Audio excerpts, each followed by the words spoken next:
Okay, I'm going to lay out what the fuck is happening right now because the cognitive dissonance is insane.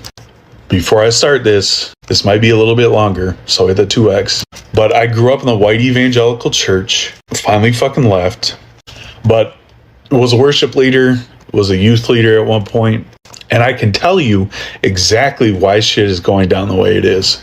Two separate realities are happening right now. There's one reality where those of us with critical thinking, understanding of how systems work, racism, bigotry, all that shit, that's the reality that we're rooted in. That's what's actually happening. The other reality that has been created for white evangelical Christians is what they're stuck in. So as a Christian, you learn about the Old Testament, the New Testament.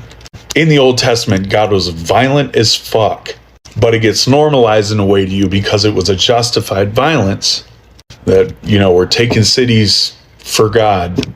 These cities were evil, so kill every man, woman, and child. Like, that shit's actually in the Old Testament. Then you fast forward to the New Testament, and you have this idea of Jesus, right? Living the perfect life. The Bible talks about there's no greater sacrifice than laying your life down for your fellow man. Put a pin in that. All throughout the Bible, and reinforced in scripture, they talk about how imperfect people are used to spread the gospel of Christ.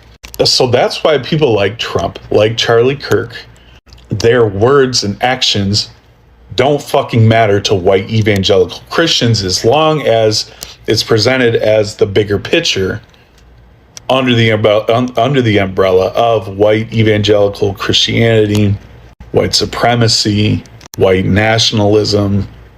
And so simultaneously, the Bible also victimizes Christians. You will be hated for standing up for Christ, right? Talk about that in the New Testament. And you can see this all throughout history, the way the Bible has been used to justify some of the most heinous shit in this country, specifically in America, because it's always within the white people's perception of the greater good. Really, it's just colonial violence towards fucking everybody. But when you as a white person, as a white evangelical Christian, can be both the leader of moral and ethical truth and simultaneously be the victim of anybody that doesn't believe like you do, and package it under this idea of unconditional love, while simultaneously telling people they'll go to hell if they don't believe the same thing you do. You create a narcissistic cycle, right? So then I can, as a white evangelical Christian, get away with any bullshit as long as I ask for forgiveness. And the greatest sin, unforgivable sin, is denouncing Christ, right? Everything else, 10 Commandments, you know, they don't really give a fuck about that. They want to put it up in school, but you see white evangelical Christians, white supremacists carry out violence all the fucking time, but it's justified. Because I can't see other people as human in their full humanity if they do not align with what I stand on, with my beliefs. The Bible talks about there's only one way into heaven, and that's through Jesus Christ.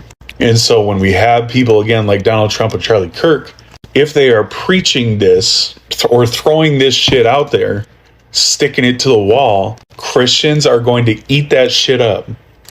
And then it clicks in their brain that these men, now mind you, in a Christianity, it goes Jesus, men, everybody else underneath. So when you have these white evangelical men perpetuating these narratives, perpetuating this bigotry, it reinforces their beliefs, reinforces their victimization, reinforces that they will be oppressed because they're standing up for morality and ethics.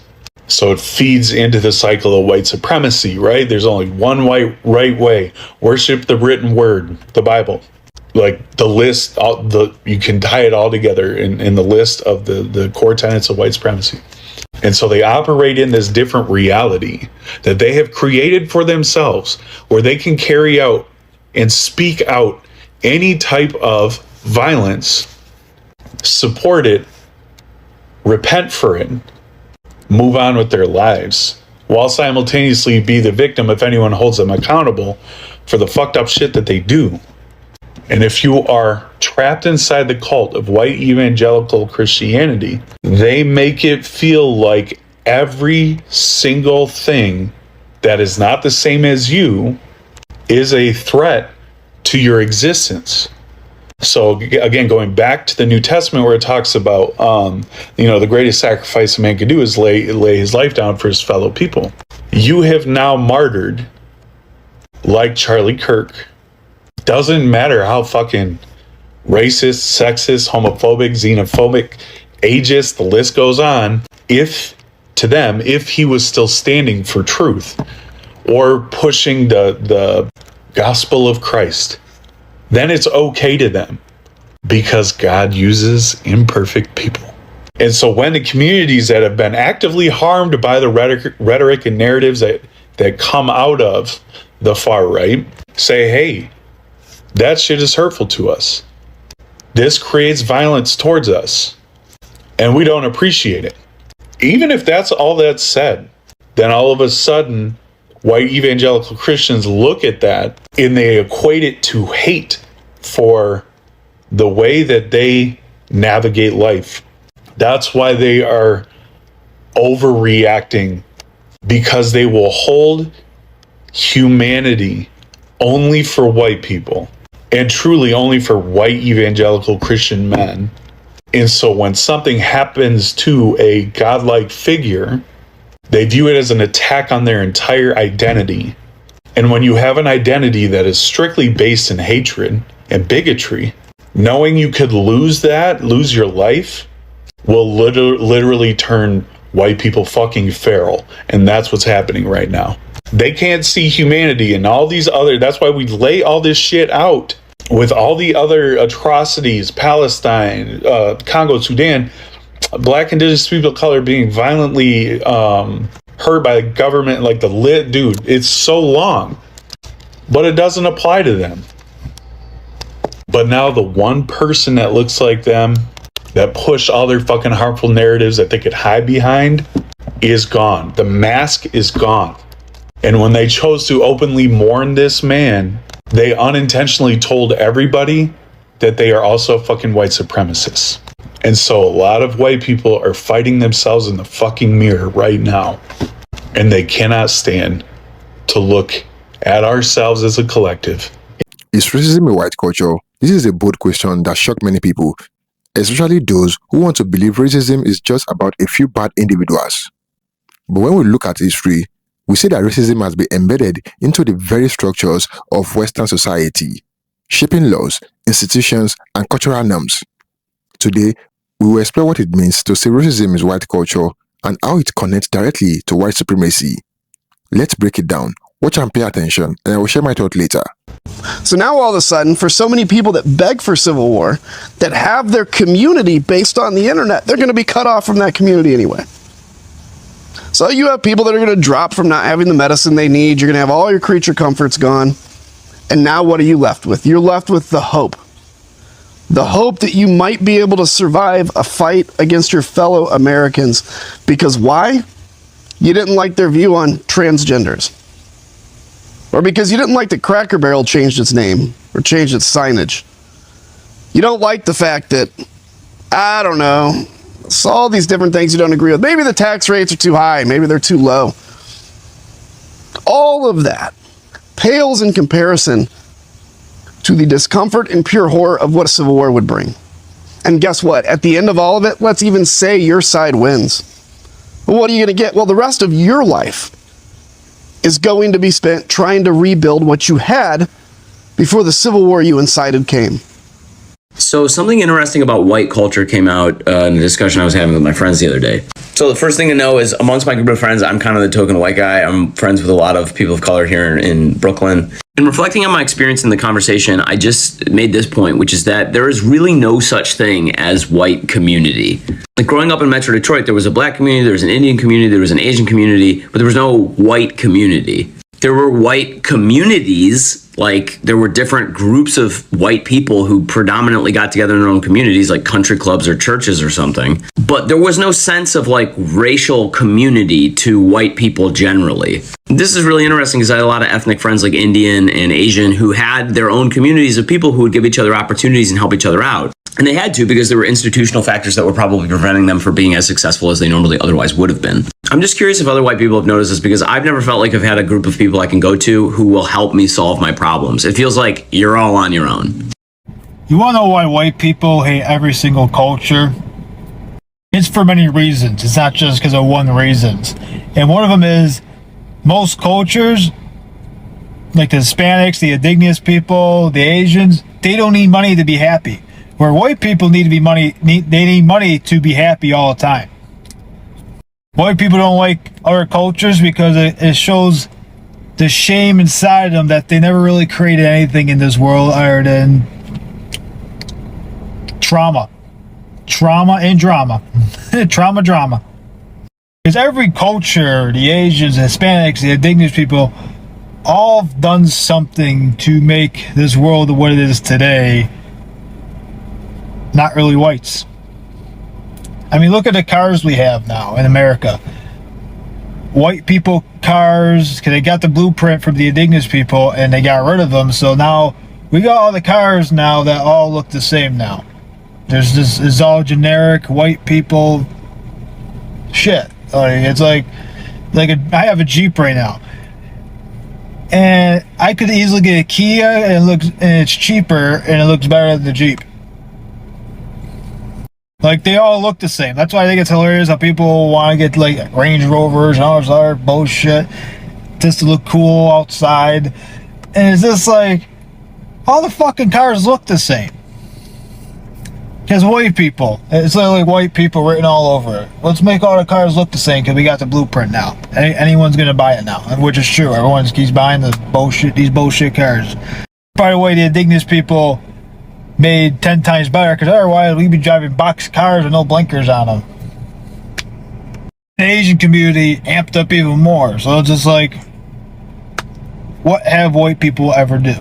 And that's why they hate other cultures, because they know deep down they just never did anything.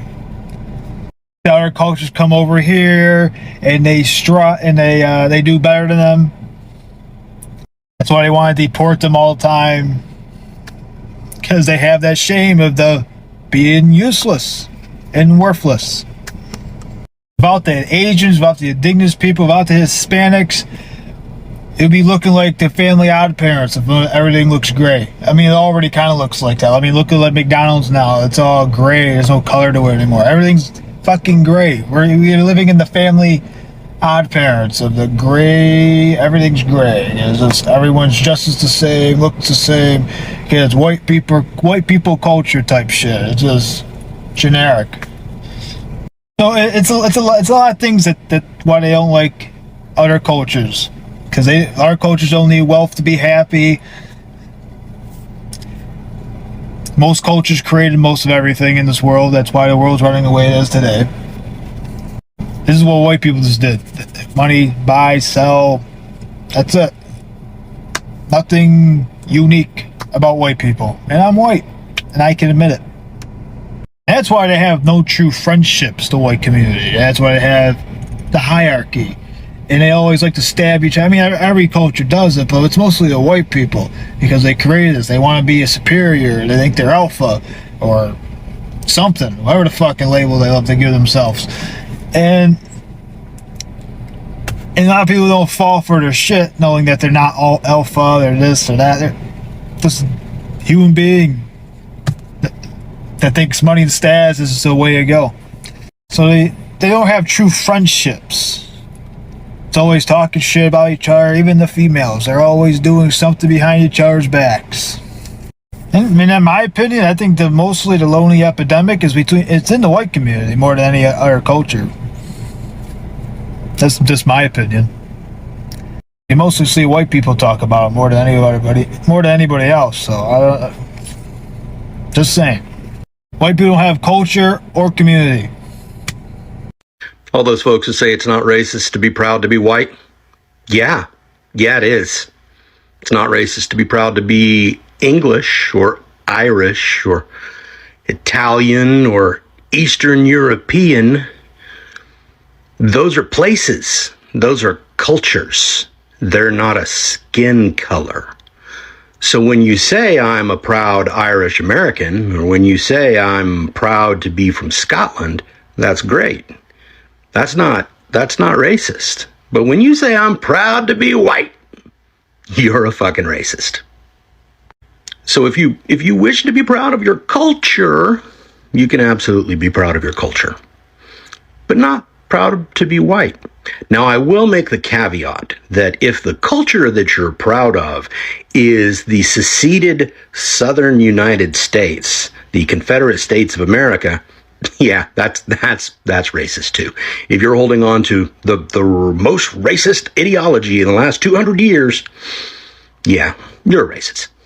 White people, if crime statistics really mattered to us, we would be talking about white men every damn day.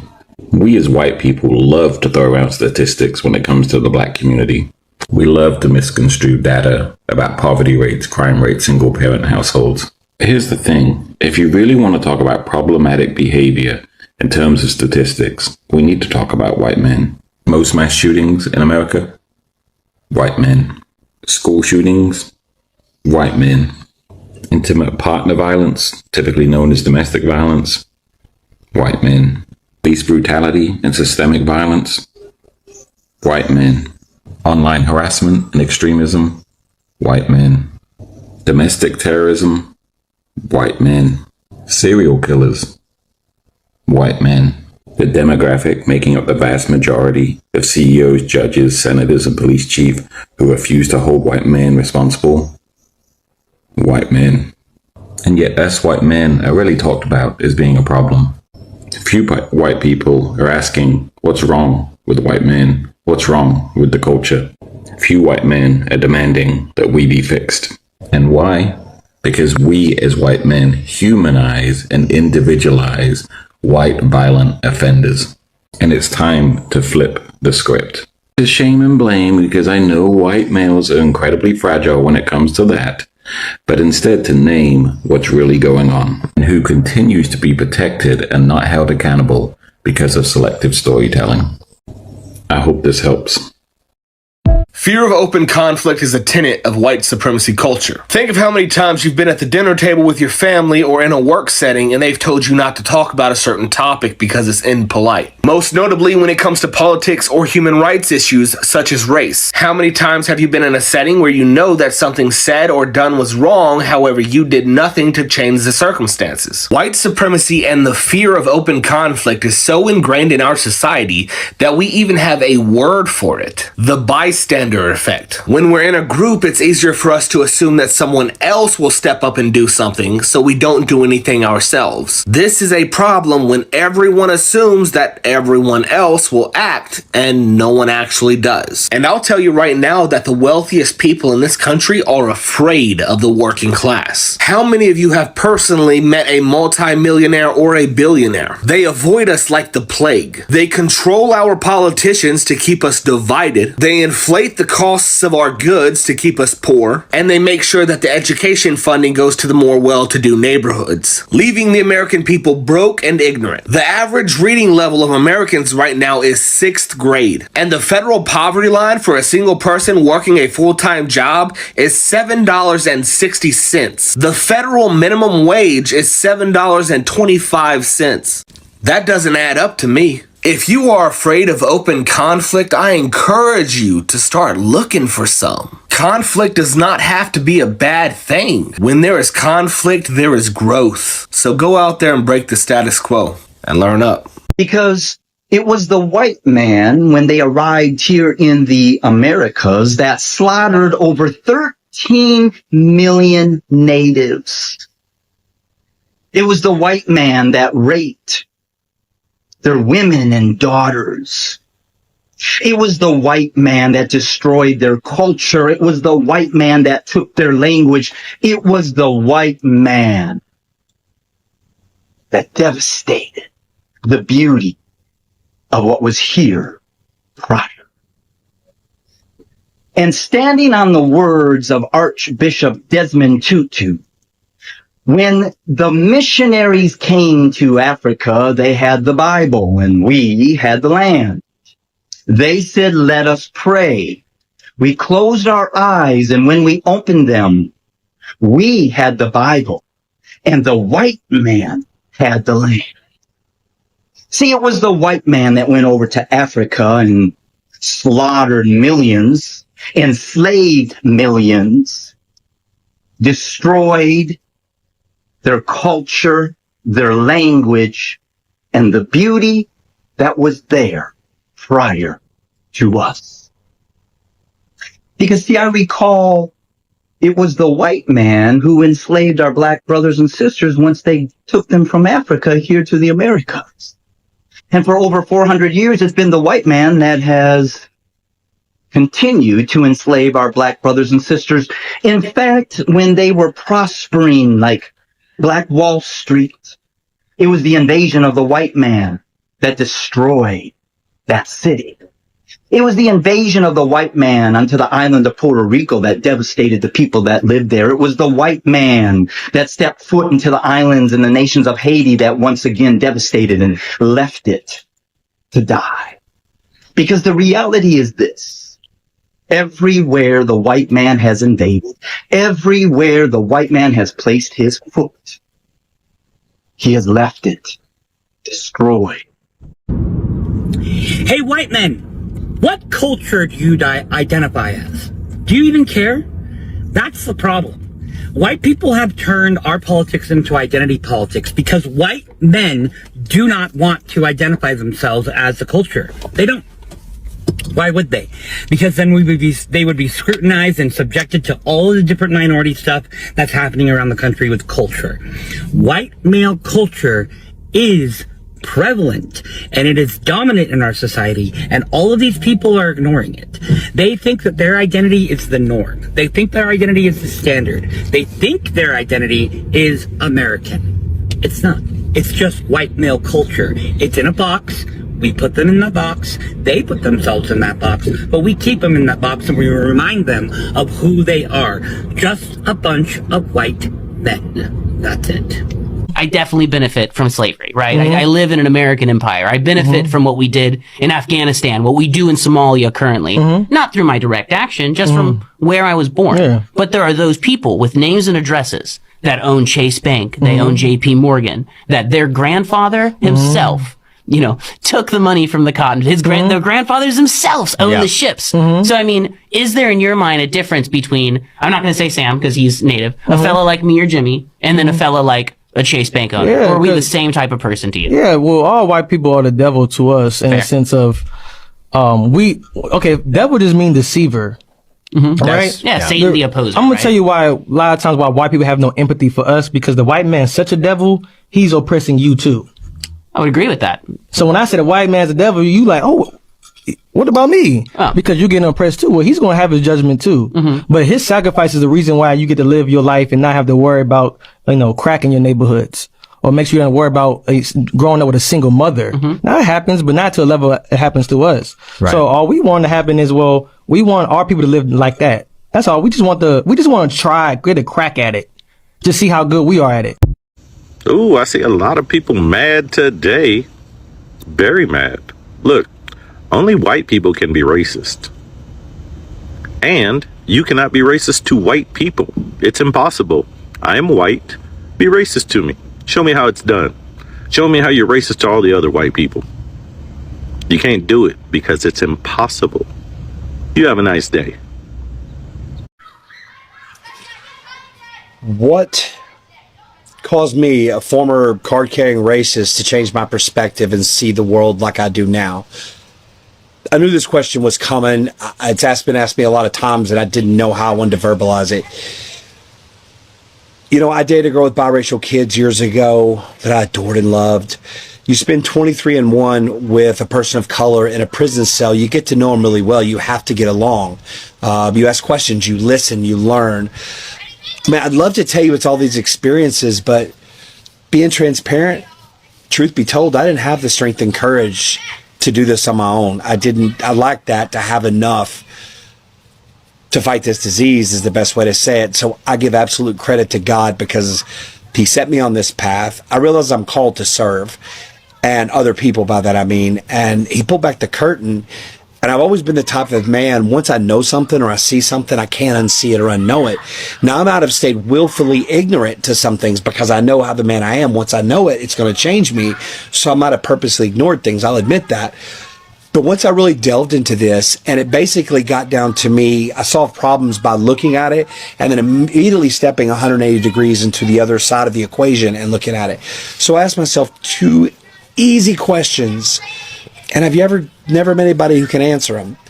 The first one I asked myself, what did Black America or people of color ever do to me? Now, I'm not talking about having a beef with another human being as a person of color. I'm talking about as a whole, as a community. Thought long and hard about it. Couldn't answer it. And then I asked myself, what has the shield of racism, this powerful kryptonite against Black people, how has it protected me? It hasn't. It never will. My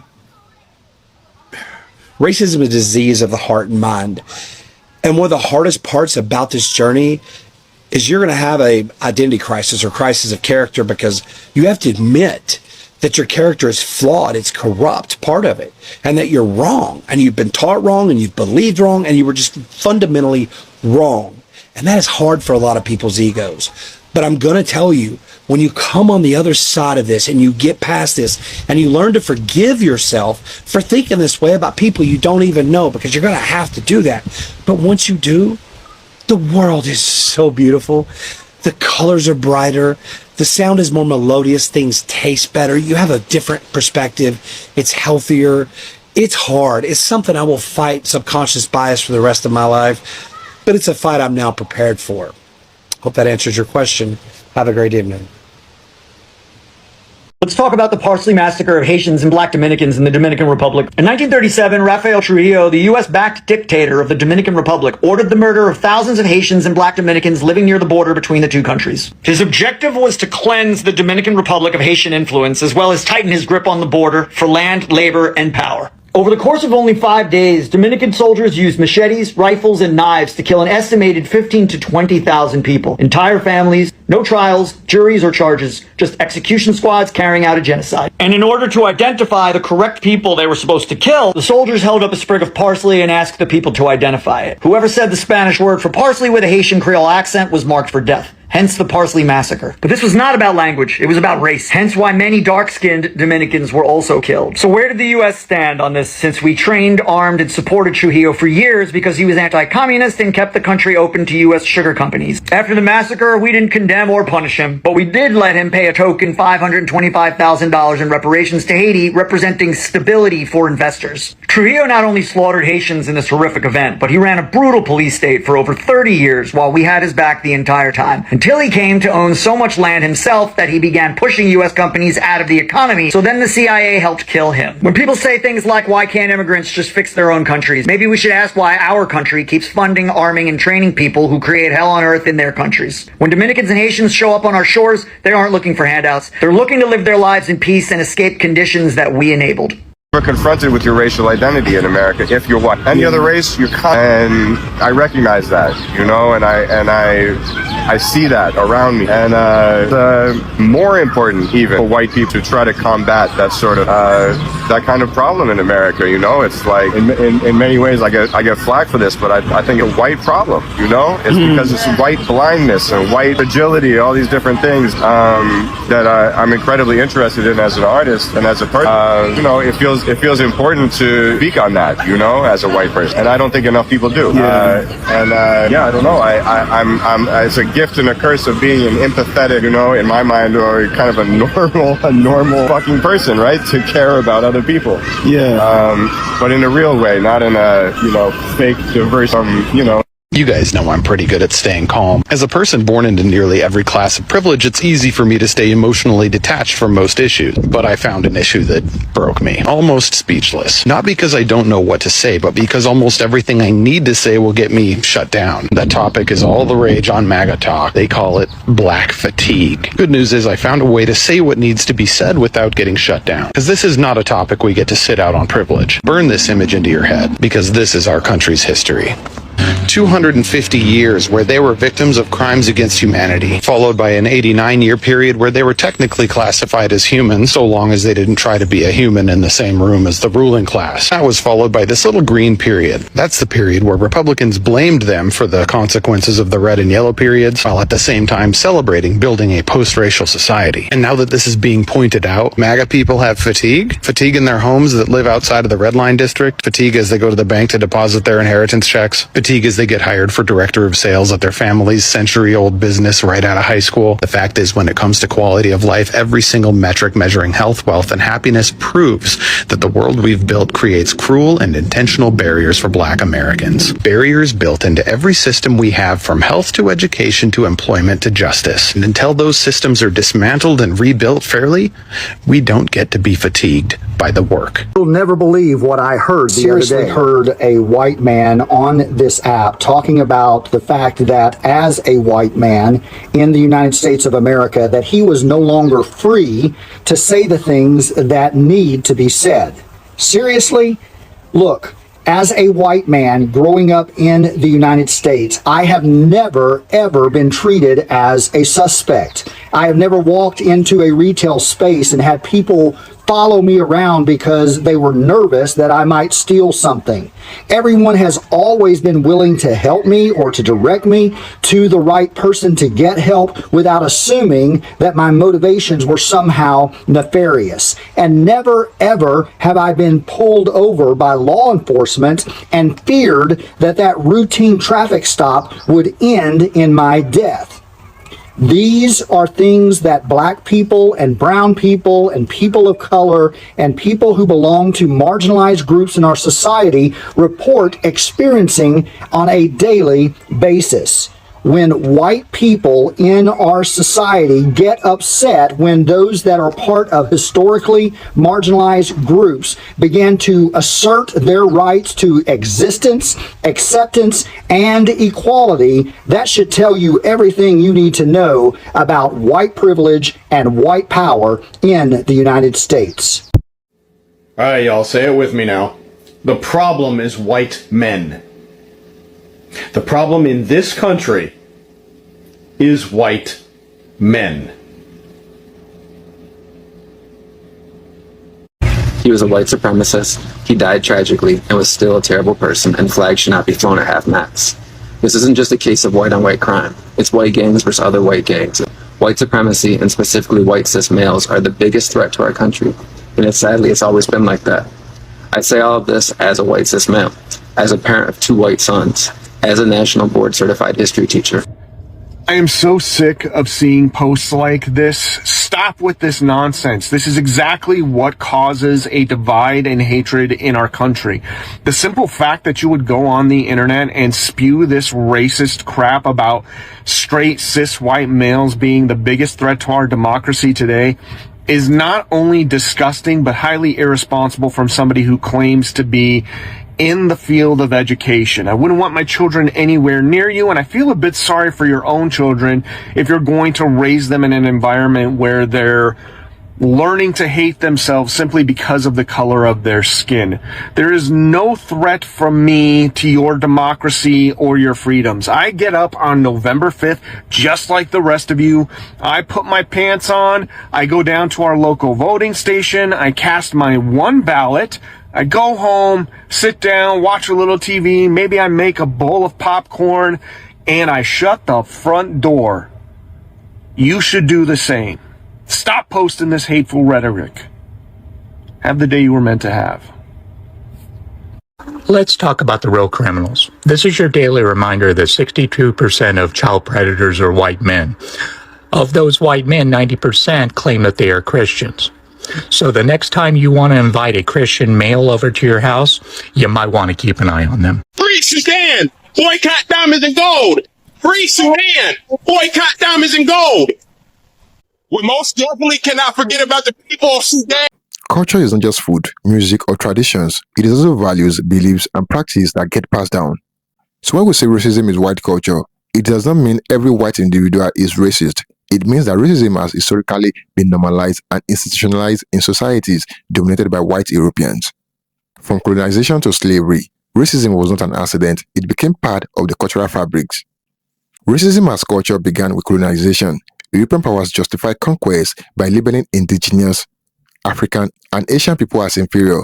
This was not just political, it became cultural. Philosophers, scientists, and even churches reinforced the idea of white superiority. Textbooks taught it, art celebrated it, law enforced it. This means racism was not just a belief, it was woven into the very identity of what it meant to be white in the Western world. This is where the link of white supremacy becomes clear. White supremacy is not just an extremist group, it is the system that places whiteness at the top of the hierarchy. In America, slavery built the economy, segregation defined social life, immigration laws favored Europeans, housing policies like redlining created white suburbs while starving black neighborhoods. These were not random acts of prejudice, they were cultural norms designed to maintain white dominance. That is what people mean when they say racism is white culture. Even today, white culture often centers itself as normal while labeling others as different or minority. From corporate boardrooms to Hollywood films, whiteness is treated as the default. When black people protest police brutality, they are called angry. When immigrants speak their language, they are told to fit in. Meanwhile, movements like Make America Great Again often carry nostalgia for a time when white dominance went unchallenged. This shows us that racism is not just history, it is a living culture that continues to shape everyday life. Calling racism white culture forces us to see it not as an individual flaw, but as a collective inheritance. Activists Tim Wise and other anti-racism educators argue that white people must confront this history, not with guilt, but with responsibility. Because if racism is cultural, then culture can also change. White culture does not have to mean supremacy. It can mean solidarity, accountability, and shared humanity. But that only happens when the truth is faced head-on. So, is racism white culture? When we look honestly at history and the present, the answer is yes. Racism has been central to the culture of whiteness and the system of white supremacy. Culture is not fixed. The real question is, what kind of culture do we want to create now? Thank you for watching, guys. Don't forget to like this video and share your thoughts in the comment box below. Until next time, cheers and have a good one.